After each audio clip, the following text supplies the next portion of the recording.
This story takes place over the past year or so. For context, I'm 58, living in a very rural part of Australia. My daughter is 16 and considers herself an artist. I taught her mathematics methods from years 9 to 11. In early 2020, during her year 10, we noticed a sudden shift in her behavior, first at home, then at school. She started becoming defiant, withdrawn, and emotionally distant. We believe this may have been influenced by one of her friends, who, to be blunt, treats their own parents with open hostility. By mid-year, she was crying every day on the way to school and often refusing to go. On days we insisted, she'd call her mother during recess and ask to come home. When she refused to get out of bed, we'd take her phone as a consequence, sometimes for weeks at a time, though she still had her school laptop. Around September, she told us she no longer respected or loved me or my wife. Since then, she's been emotionally and physically distant. She stays in her room, doesn't speak to us, and only emerges to eat. Her interactions with us are cold, sometimes even cruel, things like,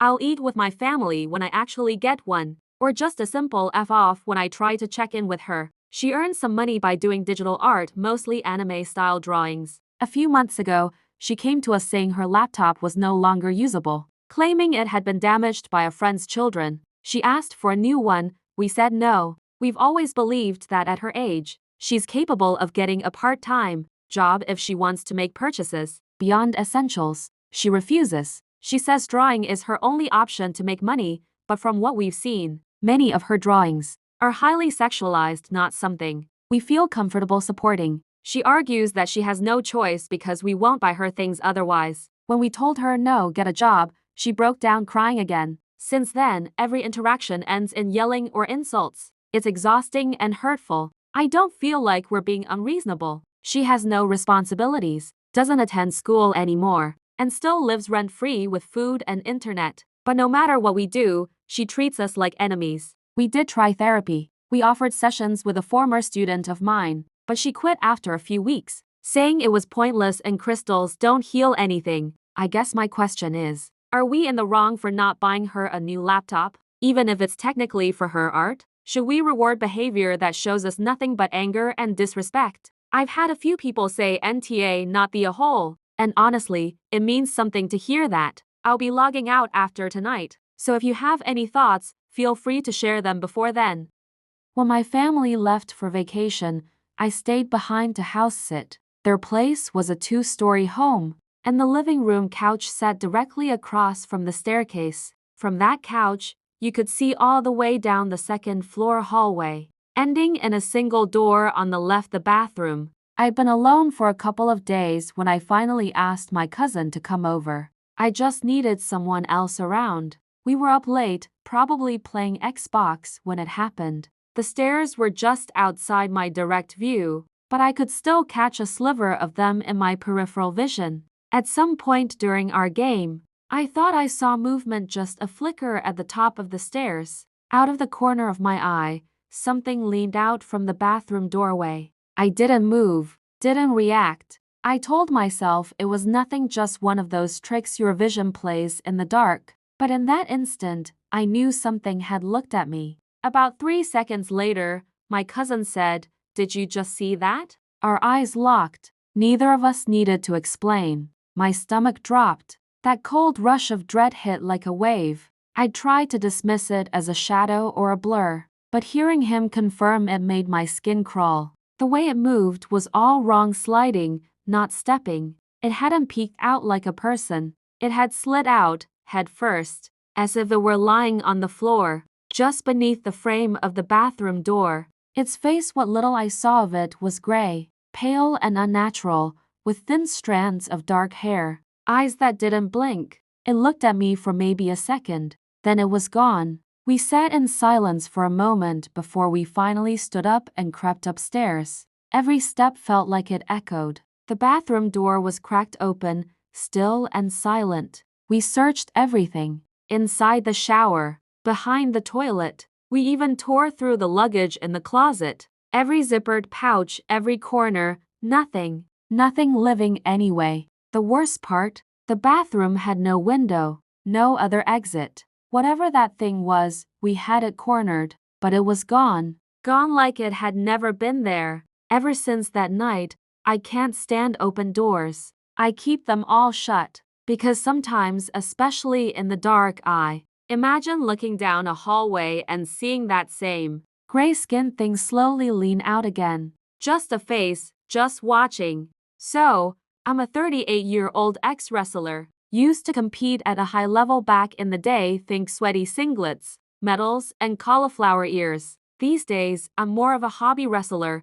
I still lift, still roll around the mat for fun, and occasionally pretend I'm still 25. My wife 36F is not a wrestler. She's a gym goer, strong for sure, but more Peloton queen than people's elbow. We've got 3 kids, 15F, 11 meters, and 9F. All of them started wrestling at age 7, thanks to yours truly. The older two stuck with it and are absolute beasts on the mat. The youngest? She tapped out early and went full Simone Biles, totally fine. She does backflips now and judges us all from her balance beam of superiority. Anyway, yesterday my wife and I were chatting about our oldest daughter's upcoming tournament, and out of nowhere, she hits me with, "What do you think would happen if I wrestled her?" I, being a man of logic and experience, gave the honest answer. "She'd absolutely fold you like laundry." Wife, "She's not beating me, I'm much stronger." Me, "Chokes on water you can try, but I'm telling you you're gonna get ragdolled." Her, "Okay, let's do it then." Now, as a supportive husband and professional instigator, I summoned our daughter to the backyard like it was the undercard for WrestleMania. I even considered charging admission. The rest of the kids came out to watch. This was family bonding at its finest. Bell rings imaginary. Match starts, and as predicted, my daughter destroyed her mother with the speed and grace of a wrestling prodigy. It was not close. It was not long. At one point I considered throwing in the towel, but I didn't want to get involved in international waters. Match ends. Wife laughs it off. All's good. Or so I thought. Later, when it's just the two of us, she turns to me with narrowed eyes and says, "So you knew how that was going to go?" Me, "Well, yeah." Her, "And you still let it happen." I got embarrassed in front of our kids. They're never going to look at me the same again. I reminded her that she asked for it, and our kids have been taught to be gracious and respectful win or lose. They don't think any less of her. In fact, they probably respect her more for stepping onto the mat in the first place, but she's still upset. Honestly, I think she's just salty she got pinned faster than an Amazon package. So, Reddit, am I the a-hole for letting my wife get suplexed by our child in front of the whole family? Or am I just a supportive husband, honoring his wife's right to make bad athletic decisions?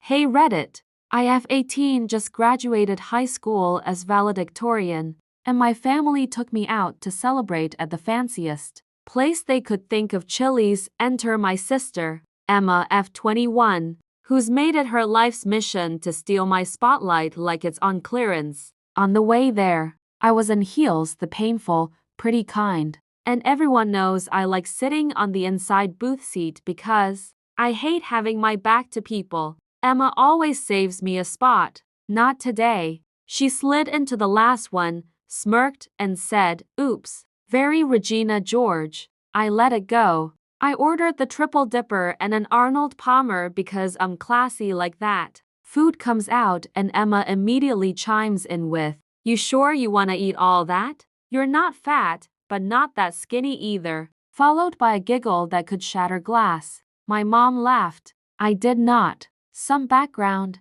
Emma once ran away from home on my 5th grade graduation day just to make it about her. Spoiler alert, she ran to my brother's house and told him the plan. So yeah, the drama is seasoned. She also brought her boyfriend Mark, who was chill and probably regretting all his life choices by the second appetizer. Right in the middle of the meal, Emma stood up and announced, "I know today's about Haley, but Mark and I are getting engaged."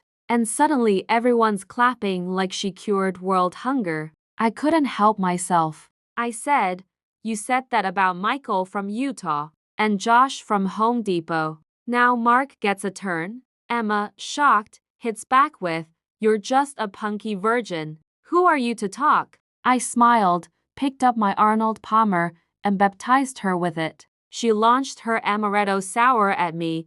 Chaos, drinks in the food, everyone gasping like we were on live TV. I shouted, "This was supposed to be about me. You could have said this literally anywhere else." And my mom, bless her predictable heart, said, "Calm down, Haley. Everyone here's graduated high school. Be happy for your sister." So I left, drove myself home. Now I'm getting flooded with texts calling me a narcissist, a psycho, and saying I ruined Emma's big moment at my own graduation dinner. So Reddit, was I really the villain? Or just the only one who refused to let Chili's turn into Emma's Engagement Palooza 3.0?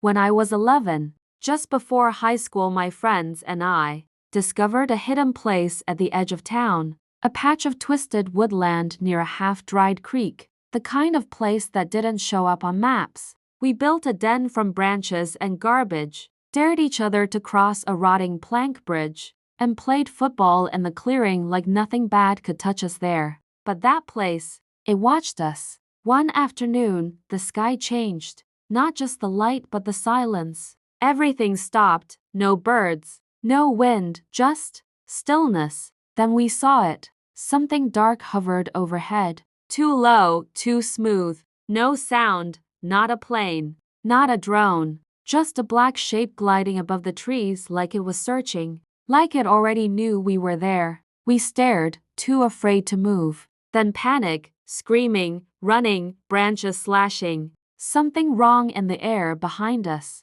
I turned back for a second and it was gone. But so was Kai. We searched all night. His house, the woods, the old rugby club. The police thought he ran and someone took him. They searched for weeks. Dogs, helicopters, interviews. They never found a body. And now, years later, I still walk past his empty house. Lights always off, curtains always drawn. And I still wonder what really came out of the sky that day. And what did it take with it?